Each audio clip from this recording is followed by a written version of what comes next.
اعتراض کیا کیا؟ ہم مدرسے میں بیٹھے ہیں، نام کیا ہے؟ صدیقیہ، جامعہ صدیقیہ کا بچہ ہے، عمر 10 سال ہے، قرآن حفظ کر گیا ہے، بندے نے قرآن پہ اعتراض کر دیا۔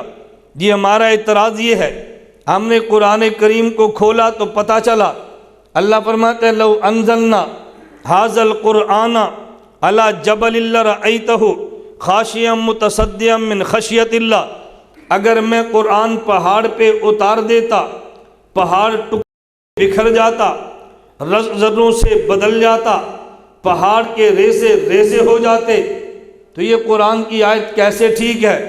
ہم نے پوچھا بھی اعتراض کیا ہے؟ اس نے کہا صدیقیہ کا بچہ 10 سال کی عمر ہے، آپ نے کہا قرآن کا حافظ ہے، اس کا معنی اس کے سینے میں قرآن موجود ہے؟ میں نے کہا بالکل موجود ہے۔ کہتا ہے قرآن تو اعلان کرتا ہے میرے اس قرآن اور کلام کو پہاڑ نہیں اٹھا سکتا، تو یہ 10 سال کے بچے نے کیسے اٹھا لیا ہے؟ اور اگر یہ 10 سال کا اٹھا سکتا ہے تو پھر پہاڑ کیوں نہیں اٹھا سکتا؟ ہم کیسے مان لیں اس بچے کے سینے میں قرآن موجود ہے؟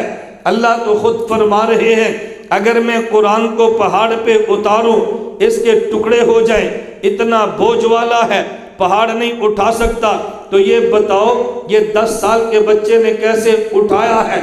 اس اعتراض کا جواب دارالعلوم دیوبند کے 40 سالہ محتمم قاری محمد طیب نور اللہ مرقدہ نے دیا ہے۔ قاری صاحب نے جواب دیا، فرمایا تم آسمان پہ دیکھو ایک سورج ہے، آسمان پہ دیکھو ایک چاند ہے، لیکن دن کی روشنی میں اگر تم سورج کو دیکھو آنکھیں جواب دے جاتی ہیں، اگر تم دن کو سورج کے سامنے قمیص اتار کے بیٹھ جاؤ بدن جواب دے جاتا ہے، لیکن جب 14ویں کا چاند نکلا ہو تو دیکھنے میں لطف آتا ہے، 14ویں کا چاند نکلا ہو قمیص اتار دو تو بدن ٹھنڈک محسوس کرتا ہے۔ کیوں؟ اس لیے کہ سورج کو منیر کہتے ہیں، چاند کو مستنیر کہتے ہیں۔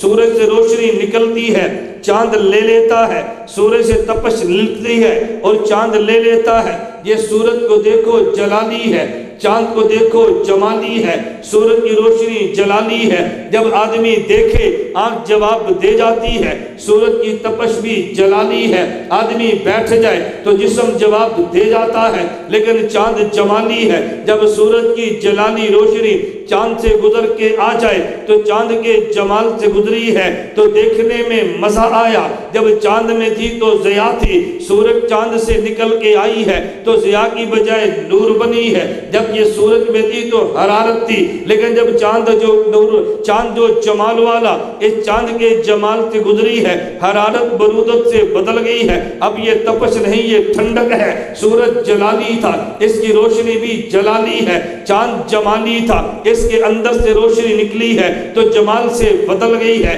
سورج کی تپش جلالی ہے، چاند کے اندر سے گزری ہے، جمال سے بدل گئی ہے، تو سورج کی جلالی تپش جس کو وجود نہیں سہ سکتا، چاند کے جمال کی برکت ہے، جسم کو سہنے میں لطف آتا ہے۔ سورج کی جلالی روشنی ہے، آنکھ برداشت نہیں کرتی، لیکن چاند کے جمال سے گزر جائے تو آنکھ کو سہنے میں مزہ آتا ہے۔ قاری محمد طیب فرمانے لگے خدا جلالی ہے، اللہ کا کلام بھی جلالی ہے، خدا نے جلالی کلام کو سیدھا پہاڑ پہ نہیں اتارا بلکہ قرآن میں اعلان کیا فَإِنَّهُ نَزَّلَهُ عَلَىٰ قَلْبِكَ، اللہ نے جلالی کلام کو مصطفیٰ کے جمالی سینے پہ اتارا ہے۔ وہ قرآن جس کو اٹھانے کی پہاڑ میں طاقت نہیں تھی مصطفیٰ کے جمالی سینے سے گزرا ہے، تو صدیقیہ کا 10 سال کا بچہ بھی اٹھا رہا ہے۔